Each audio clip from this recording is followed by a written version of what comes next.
Ghibli cartoon তৈরি করছেন, এখনই সাবধান হয়ে যান, না হলে আপনার ফাঁকা হয়ে যেতে পারে ব্যাংক অ্যাকাউন্ট। পুরো বিষয় জানতে হলে সম্পূর্ণ ভিডিওটি দেখুন। আপনার আপলোড করা প্রতিটি ছবি এআই মডেলকে শেখানোর জন্য ব্যবহার হচ্ছে। আপনার মুখের গঠন, এক্সপ্রেশন, এমনকি চোখের মনির আলো ছায়া পর্যন্ত ডেটাবেসে সেভ করা হতে পারে। যে সকল ব্যক্তিরা মোবাইলে প্রেস লক ব্যবহার করেন তারা রয়েছেন সব থেকে বেশি ঝুঁকিতে। আপনি মনে করছেন, আহা কত সুন্দর অ্যানিমেশন বানালাম, কত সুন্দর কার্টুন বানালাম, কিন্তু পর্দার পিছনে আপনার বায়োমেট্রিক ডেটা অর্থাৎ শারীরিক বৈশিষ্ট্য সংগ্রহ করে এআই কোম্পানিগুলি তাদের মডেলকে আরো শক্তিশালী করে তুলছে, যা ভবিষ্যতে তারা কমার্শিয়াল প্রোডাক্টের ডিগ্রি করবে বা গভীর পর্যায়ে ব্যবহারকারী প্রোফাইল লিঙ্কে লাগাবে।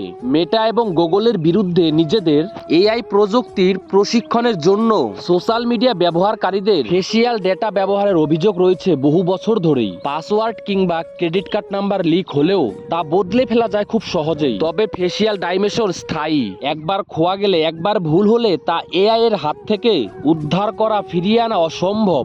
আপনার ছবি ব্যবহার করে এআই মডেল বাস্তবসম্মত ভিডিও বা অডিও তৈরি করতে পারে, যা স্ক্যাম, ব্ল্যাকমেইল বা রাজনৈতিক অপপ্রচারে ব্যবহার হতে পারে। সেক্ষেত্রে জিবলি কার্টুন তৈরি করলেও কিভাবে ফেসিয়াল ডাইমেনশনের তথ্য পাচার হওয়া রক্ষা সম্ভব, বায়োমেট্রিক লিক হওয়া আটকাতে কি করা উচিত। এআই প্ল্যাটফর্মগুলিতে নিজের এইচডি ছবি আপলোড করবেন না। ফেস আনলক সিস্টেমের বদলে মোবাইলে ব্যবহার করুন পাসওয়ার্ড কিংবা পিন।